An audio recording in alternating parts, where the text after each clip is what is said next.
എല്ലാവർക്കും good evening. അപ്പൊ നമ്മൾ ഇന്നൊരു പുതിയ ഈവനിങ് വ്ലോഗാണ്. ഈവനിങ് വ്ലോഗ് നമ്മൾ സ്റ്റാർട്ട് ചെയ്യുന്നത് കാസർഗോഡ് ജില്ലയിലെ ഫേമസ് ടെമ്പിൾ ആണ് കീഴൂർ അമ്പലം. അപ്പൊ നമുക്ക് കീഴൂർ അമ്പലത്തിൽ പോയി കണ്ടാലോ? പോയാലോ? ശാസ്താവിന്റെ ക്ഷേത്രമാണ്. അതെ, ശാസ്താവിന്റെ ക്ഷേത്രമാണ്. അപ്പൊ നമുക്ക് കീഴൂർ അമ്പലത്തിൽ പോകുന്ന കാണാം. ഓക്കെ. കീഴൂരമ്പലം വടക്കൻ കേരളത്തിലെ ശബരിമല എന്നാട്ട് അറിയപ്പെടുന്നത്. ഭയങ്കര ശക്തിയുള്ള ശാസ്താവാണ് അവിടെ കുടിയിരിക്കുന്നത്. ശാസ്താവ് മാത്രമല്ല, കുതിരക്കാളി അമ്മയുണ്ട്. അപ്പം ഈ മണ്ഡലകാലായാല് ഭയങ്കര തിരക്കുള്ള ഒരു അമ്പലമാണ്. ഈ മാംഗ്ലൂർ മുതൽ കാസർഗോഡ് വരെയുള്ള ആൾക്കാര് ശബരിമലയിൽ പോകുമ്പോ ഇവിടെ കേറിയിട്ടാണ് പോകുന്നത്. അതാണ് വടക്കൻ കേരളത്തിലെ ശബരിമല എന്ന് പറയുന്നത്. പിന്നെ ഈ കീഴൂരമ്പലം ചുറ്റിപ്പറ്റി കുറേ ഐതിഹ്യങ്ങളുണ്ട്. അതിലൊരു മെയിൻ ആയിട്ടുള്ള ഒരു ഐതിഹ്യമാണ് ഈ ചന്ദ്രഗിരി പറഞ്ഞ സ്ഥലം പണ്ട് ഭരിച്ചിരുന്നത് ചന്ദ്രകാന്ത രാജാവ് എന്ന് പറഞ്ഞൊരു രാജാവാണ്. ആ രാജാവിന്റെ ഉപാസന മൂർത്തിയായിരുന്നു ഭദ്രകാളി രൂപത്തിലുള്ള കുതിരക്കാളി അമ്മ. അപ്പൊ ആ സമയത്താണ് സാമൂതിരി കോവിലകത്തുള്ള ഒരു തമ്പുരാട്ടിക്ക് അവര് റീജിയൻ ഒന്ന് എക്സ്പാൻഡ് ചെയ്യണമെന്നുണ്ടായിരുന്നു. അങ്ങനെ അവര് പ്രാർത്ഥിച്ചുകൊണ്ടിരുന്ന ചമ്രവട്ടത്തെ ശാസ്താവിനോട് അവർ ആഗ്രഹം പറഞ്ഞു. അപ്പൊ ശാസ്താവ് പറഞ്ഞു, ശാസ്താവും ക്ഷേത്രപാലകനും വീരഭദ്രനും കൂടെ വടക്കോട്ടേക്ക് നടക്കാന്ന് വെച്ചാൽ വടക്കോട്ട് സഞ്ചരിക്കാം. അങ്ങനെ ആകുമ്പോൾ അവരെ റീജിയൻ എക്സ്പാൻഡ് ചെയ്യാൻ പറ്റുമല്ലോ. സാമൂതിരി റീജിയൻ കുറച്ചും കൂടെ അങ്ങോട്ട് എക്സ്പാൻഡ് ചെയ്യാൻ വേണ്ടിയിട്ടായിരുന്നു അവരുടെ ഉദ്ദേശം. ഈ ചമ്രവട്ടം എന്ന് പറഞ്ഞ സ്ഥലം എനിക്ക് തോന്നുന്നു ഇപ്പൊ മലപ്പുറത്താണ്. അങ്ങനെ ഈ വീരഭദ്രനും ശാസ്താവും ക്ഷേത്രപാലകനും കൂടെ വടക്കോട്ട് ട്രാവൽ ചെയ്ത് വന്നപ്പോൾ വീരഭദ്രന് ചെറുവത്തൂർ ഇഷ്ടപ്പെട്ടു. അപ്പൊ വീരഭദ്രൻ ചെറുവത്തൂർ അവിടെ കൂടിയിരുന്നു. പിന്നെയുള്ള ക്ഷേത്രപാലകനാണ്. ക്ഷേത്രപാലകൻ ഒരു സ്ഥലത്തെത്തിയപ്പോ അവിടെ ഭയങ്കര നെയ്യപ്പത്തിന്റെ ഭയങ്കര ഒരു വാസന ഉണ്ടായിരുന്നു. അങ്ങനെ അപ്പൊ അത് ഇഷ്ടപ്പെട്ടിട്ട് അവിടെ കൂടിയിരുന്നു. അത് മടിയൻകുലു എന്നാണ് പറയപ്പെടുന്നത്. കാസർഗോഡ് ജില്ലയിലുള്ളവർക്ക് അറിയാം. അങ്ങനെ ഇപ്പൊ നിങ്ങൾ കണ്ടുകൊണ്ടിരിക്കുന്നത് കീഴൂർ അമ്പലത്തിൽ നമ്മളിപ്പോ എൻട്രൻസിലേക്ക് തന്നെ കടന്നു പോകുമ്പോഴുള്ള ഗണപതിനെയാണ്. അപ്പൊ ഗണപതിനെ പ്രാർത്ഥിച്ചിട്ടാണ് നമ്മൾ കീഴൂരമ്പലത്തിലേക്ക് കയറുന്നത്.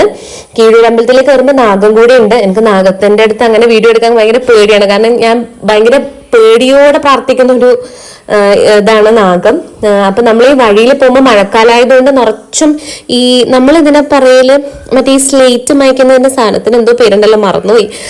ഇത് ക്ഷേത്രങ്ങളാണ്. അങ്ങനെ ശാസ്താവ് കുറച്ചും കൂടെ മുന്നിലേക്ക് സഞ്ചരിച്ചപ്പം ചന്ദ്രഗിരി ഭാഗത്തേക്ക് എത്തി. അപ്പൊ ഇവിടുത്തെ ഭംഗി കാരണം ശാസ്താവ് പറഞ്ഞു ഞാൻ ഇവിടെ കൂടിയിരുന്നോളാന്ന്. അപ്പൊ രാജാവിന്റെ അടുത്ത് പറഞ്ഞപ്പോ രാജാവ് പറഞ്ഞു ശാസ്താവിന് രാജാവിന്റെ ഭാവത്തിൽ അമ്പലത്തിൽ കൂടിയിരിക്കാം, കുതിരക്കാളി അമ്മയുള്ള അമ്പലത്തിൽ കൂടിയിരിക്കാന്ന് പറഞ്ഞു. പക്ഷെ ഈ കാര്യം കുതിരക്കാളി അമ്മക്ക് തീരെ ഇഷ്ടപ്പെട്ടില്ല. അവര് തമ്മിൽ ഒരു യുദ്ധം ഉണ്ടായി. മഹാദേവന് വിഷ്ണു പ്രത്യക്ഷപ്പെട്ടു. അപ്പോ അവര് പറഞ്ഞു, അവരൊരു ഉടുമ്പടി കരാറിൽ എത്തി പറഞ്ഞു ഭദ്രകാളി അമ്മേനെ തൊഴുതിട്ട് മാത്രമേ ശാസ്താവിനെ തൊഴാൻ പറ്റുള്ളൂ. അതാണ് ഈ അമ്പലത്തിലെ ഐതിഹ്യം. ഇത് സേവ കൗണ്ടറാണ്. സേവ കൗണ്ടറിൽ ഇവിടുത്തെ ഫേമസ് ഒരു പ്രാർത്ഥനയാണ് നെയ്വിളക്ക്. നെയ്വിളക്ക് വെച്ച് പ്രാർത്ഥിച്ചാൽ എന്ത് കാര്യവും നടക്കുന്നതാണ്.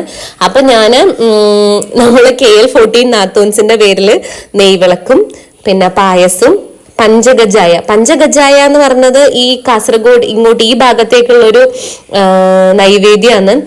നെയ്വിളക്ക് ഞാൻ കണ്ടോ KL14 നാത്തൂൻസിന്റെ പേരിൽ ഞാൻ കഴിപ്പിച്ചത്. അപ്പം സ്പെല്ലിംഗിൽ ചെറിയൊരു മിസ്റ്റേക്ക് ഉണ്ടായിരുന്നു. ഞാൻ പറഞ്ഞത് കറക്റ്റ് ആയിരുന്നു, പക്ഷെ അവിടെ കൗണ്ടറിൽ ഇരിക്കുന്നവർക്ക് കേട്ടത് വ്യത്യാസം ഉണ്ടായിരുന്നു എന്ന് തോന്നുന്നു. അങ്ങനെ നമ്മൾ നെയ്വിളക്ക് വെക്കാൻ പോകുന്നതാണ്. നെയ്വിളക്ക് അമ്മയായിട്ട് വെക്കുന്നത്. അമ്മ ഇത്തും ചില്ല എന്ന് പറഞ്ഞാല് ഇന്നലെ അവർക്ക് എവിടുന്നോ ഇല്ലാത്തൊരു എനർജി ആയിരുന്നു വന്നത്. കുരുത്തക്കേട് എന്ന് പറഞ്ഞാല് അതിന്റെ പീക്കിലായിരുന്നു. എല്ലാത്തിന്റെയും മുകളിൽ വലിഞ്ഞു കയറൽ, നടന്ന് തുള്ളല്. ചേച്ചിയെ പാർവയും അതിന് സപ്പോർട്ട് ചെയ്യാൻ വേണ്ടി പോയിട്ടുണ്ട്. ഇവര് മൂന്ന് ഇന്നലെ ഭയങ്കര അലമ്പായിരുന്നു വെച്ചാൽ ഭയങ്കര അലമ്പായിരുന്നു. കണ്ടില്ലേ? ഇത് കാണുമ്പോൾ നിങ്ങൾക്ക് മനസ്സിലാവുന്നുണ്ടായിരിക്കും. നല്ല ചീത്ത കിട്ടിയിട്ടാണ് അവിടെ നിന്ന് കൊണ്ടുവന്നത്. അപ്പോൾ നെയ്വിളക്ക് വെച്ചിട്ട് നമ്മൾ നല്ലോണം പ്രാർത്ഥിച്ചു. നമ്മൾ ഭയങ്കര എഫേർട്ട് ഇട്ടിട്ട് സമയം കണ്ടത് എല്ലാവരും അങ്ങനെയാണെന്ന് അറിയാം. എന്നാലും നമ്മളൊരു ബേബീനെ പോലെയാണ് നമ്മൾ ഈ ചാനലിനെ നോക്കിക്കാണുന്നത്. ഇപ്പം ഭയങ്കര കെയറോടുകൂടെ അത് ചെയ്താൽ ശരിയാവോ, ഇത് ചെയ്താൽ ശരിയാവോ, അങ്ങനെ ഭയങ്കര ഒരു ബേബി ഫീലിംഗ് ആണ് നമുക്ക് മൂന്നാൾക്ക് ഈ ചാനല്. അപ്പൊ നമ്മൾ നല്ലോണം പ്രാർത്ഥിച്ചതിന് ശേഷം നമുക്ക് ഉള്ളിലേക്ക് പോവാം. ഉള്ളിലേക്ക് പക്ഷെ ക്യാമറ അലൗഡ് അല്ല, ക്യാമറ എടുക്കാൻ പാടില്ല എന്ന് പറഞ്ഞു അവർ. അതുകൊണ്ട് ഉള്ളിൽ നമ്മൾ കാണിച്ചിരുന്നില്ല. ഇത് ഞാൻ നേരത്തെ പറഞ്ഞ പോലെ ഫസ്റ്റ് നമ്മൾ ഭദ്രകാളി ഭാവത്തിലുള്ള കുതിരക്കാളി അമ്മേനെ തൊഴുതിട്ട് വേണം നമ്മൾ ശാസ്താവിനെ തൊഴാൻ വേണ്ടിയിട്ട്. ഭയങ്കര ഒരു പീസ്ഫുൾ അറ്റ്മോസ്ഫിയർ ആയിരുന്നു അമ്പലത്തില്. ഇവിടെ കുതിരക്കാളി അമ്മയും ശാസ്താവും മാത്രമല്ല കേട്ടോ, സുബ്രഹ്മണ്യനും ഉണ്ട്. സുബ്രഹ്മണ്യനെ നമുക്ക് പെട്ടെന്ന് അങ്ങനെ നോട്ടീസ് ചെയ്യാൻ പറ്റൂല, കാരണം ഒരു തുളസിത്തറയുടെ ഭാവത്തിലാണുള്ളത്. ഞാൻ വേറെ എവിടെ അങ്ങനെ ഒരു പ്രതിഷ്ഠ കണ്ടിട്ടില്ല സുബ്രഹ്മണ്യന്, ഇവിടെ മാത്രമാണ് കണ്ടത്. അങ്ങനെ നമ്മൾ നല്ലോണം പ്രാർത്ഥിച്ചു പുറത്തിറങ്ങി. ഇത് കണ്ടോ, കളനാട് നമ്മള് റെയിൽവേ സ്റ്റേഷൻ ഇല്ലേ, അതിന്റെ മുന്നിലാണ് നമ്മൾ ഈ അമ്പലം, കീഴൂരമ്പലം. ഇതാണ് കീഴൂരമ്പലത്തിന്റെ എൻട്രൻസ്. നമ്മൾ ബാക്കിലൂടെയാണ് വന്നത്. ഇതാട്ടക്കോളം, ഇതിപ്പോ നവീകരണ ഭാഗമായിട്ട് അങ്ങനെ കിടക്കുന്നതാണ്. അമ്പലത്തിലെ മെയിൻ ഉത്സവം എന്ന് പറയുന്നത് പാട്ടുത്സവമാണ്. ചെറിയ പാട്ടുത്സവമുണ്ട്, വലിയ പാട്ടുത്സവമുണ്ട്. ആ ഉത്സവം തുടങ്ങിയാൽ ഈ ഏരിയയിൽ ആരും നോൺ വെജ് വെക്കൂല, അങ്ങനെയുള്ളൊരു സ്ഥലമാണ്. ആ ഉത്സവം തുടങ്ങിയതിന് ശേഷമാണ് ഇവിടെ അടുത്തുള്ള ബാക്കിയുള്ള അമ്പലത്തിൽ ഉത്സവങ്ങൾ തുടങ്ങുന്നത്. അപ്പോൾ ഭയങ്കര നമ്മളെ നാടുമായിട്ട് ഭയങ്കര കോറിലേറ്റഡ് ആയ ഒരു സ്ഥലമാണ് രസിയേച്ചി പായസം കഴിക്കുന്നത് നിങ്ങളിപ്പോൾ കണ്ടുകൊണ്ടിരിക്കുന്നത്. നല്ല അടിപൊളി പായസമാട്ടോ ഇവിടുത്തെ. അപ്പം നല്ല വൈകുന്നേരം ആകുമ്പോഴേ നല്ല സുഖമായിരുന്നു അവിടെ പോയി ഇങ്ങനെ കുറച്ച് നേരം ഇരിക്കാൻ വേണ്ടിയിട്ട്. നല്ല കാറ്റും ക്ലൈമറ്റ് നല്ല അടിപൊളി ക്ലൈമറ്റ് ആയിരുന്നു, നല്ല തണുപ്പും നല്ല സുഖമായിരുന്നു. ഇവിടുത്തെ പായസത്തിൻ്റെ എല്ലാം മറ്റേ ഞാൻ പറഞ്ഞില്ലേ ഈ കാസർഗോഡ്, ഞാൻ അങ്ങോട്ട് തെക്കോട്ട് പോയപ്പോൾ ഞാൻ എവിടെ അമ്പലത്തിൽ ഈ പ്രസാദം കണ്ടിട്ടില്ല. പഞ്ചഗജായ എന്ന് പറഞ്ഞൊരു പ്രസാദം, നല്ല ടേസ്റ്റ് ആട്ടോ അത്. ഈ കടലപ്പൊടിയും പഞ്ചസാരയും എല്ലാം കൂടിയിട്ടുള്ള ഒരു പ്രസാദമാണ്. അപ്പോൾ നമ്മൾ നല്ലോണം പ്രാർത്ഥിച്ച പ്രസാദം എല്ലാം കഴിച്ചു. പിന്നെ ഈ അമ്പലത്തിനുള്ളിൽ ഒരു വലിയൊരു മരമുണ്ട്, ആൽമരമുണ്ട്. അതിനെ ചുറ്റിപ്പറ്റി എന്തോ ഒരു ഐതിഹ്യമുണ്ട്. പക്ഷെ എനിക്ക് ചോദിച്ചപ്പോൾ ആരടുത്തൊന്നും അത് കിട്ടിയിട്ടില്ല. എനിക്ക് എന്തോ ഉണ്ടെന്നുള്ള കാര്യം അറിയാം, അതെന്താണെന്ന് എനിക്ക് കറക്റ്റായിട്ട് അറിയില്ല, അതുകൊണ്ട് ഞാൻ പറയുന്നില്ല, നമ്മൾ തെറ്റ് പറഞ്ഞു തരുന്നല്ലോ. അങ്ങനെ നമ്മൾ പായസമൊക്കെ കഴിച്ച് വഴിപാടെല്ലാം വാങ്ങി അമ്പലത്തിൽ നിന്ന് ഇറങ്ങുന്നതാണ്. ഇനി നമ്മൾ വേറൊരു അമ്പലത്തിലും കൂടെ പോകുന്നുണ്ട് ഇന്ന്. ഇതിപ്പോൾ ലേറ്റായി, എനിക്കൊന്നും ഒരു 6:45 ഇനി നമുക്ക് ആ അമ്പലത്തിലും കൂടെ പോകുമ്പോഴത്തേക്കും നല്ല ഇരുടാവും. അത് നമ്മൾ വീടിന് അടുത്തുള്ള അമ്പലം കേട്ടോ. അതൊരു ഗുളികൻ്റെ ആക്ച്വലി ഒരു തറവാടാണ്, പക്ഷെ അത് പിന്നെ ഒരു അമ്പലമായി മാറിയതാണ്. അതിനൊരു ഐതിഹ്യം ഉണ്ട്, അതും ഞാൻ പറഞ്ഞുതരാം കേട്ടോ. ഇതാ ഞാൻ പറഞ്ഞത്, മറ്റേ നമ്മളെ കളനാട് റെയിൽവേ സ്റ്റേഷൻ്റെ തൊട്ടടുത്തുള്ളതാണ് അമ്പലം എന്ന്. പിള്ളേർക്ക് ഭയങ്കര എക്സൈറ്റ്മെൻറ്റ്. ഈ എക്സൈറ്റ്മെൻറ്റ് കാണുമ്പോൾ നിങ്ങൾ വിചാരിക്കും ഇവരാദ്യമായിട്ടാണ് ട്രെയിൻ കാണുന്നതെന്ന്. അല്ല, നമ്മളുടെ വീട്ടിൽ മുന്നിൽ 24/7 ഇത് പോയിക്കൊണ്ടിരിക്കുകയാണ്, എന്നാലും ഒരു എക്സൈറ്റ്മെന്റ് ഉണ്ട്. അങ്ങനെ ഞങ്ങൾ അമ്പലത്തിൽ നിന്ന് ഇറങ്ങുമ്പം ഭജന തുടങ്ങിയിട്ടുണ്ടായിരുന്നു. കാരണം നമ്മൾ ശനിയാഴ്ചയാണ് പോയത്. ശനിയാഴ്ച അമ്പലത്തിൽ ഭയങ്കര ഫേമസ് ആണ് നമ്മളെ ശനിദോഷവും, അങ്ങനെ പിന്നെന്താ നമ്മൾ ഈ വളർത്തു മൃഗങ്ങൾക്ക് വേണ്ടി എന്തെങ്കിലും പ്രശ്നമുണ്ടെങ്കിൽ അതിന്, നമ്മളെ ശത്രു സംഹാരം, അങ്ങനെ കുറേ കാര്യങ്ങൾക്ക് ഫേമസ് ആയ അമ്പലാട്ടോ. സ്റ്റാർട്ട്. അപ്പൊ നമ്മൾ കീഴൂര് അമ്പലത്തിൽ പോയി വന്നു. ഇനി നമ്മൾ പോകുന്നത് കൊപ്പൽ ബീച്ചിലല്ല, കൊപ്പല് ഗുളികന്റെ ക്ഷേത്രം, ഒരു ഗുളിക ക്ഷേത്രമാണ്. ഗുളികൻ തറവാട്ട് അമ്പലമാണ്. പക്ഷെ എല്ലാവരും പോയിട്ട് അവിടെ തൊഴുകയും പിടിക്കുകയും എല്ലാം ചെയ്യും.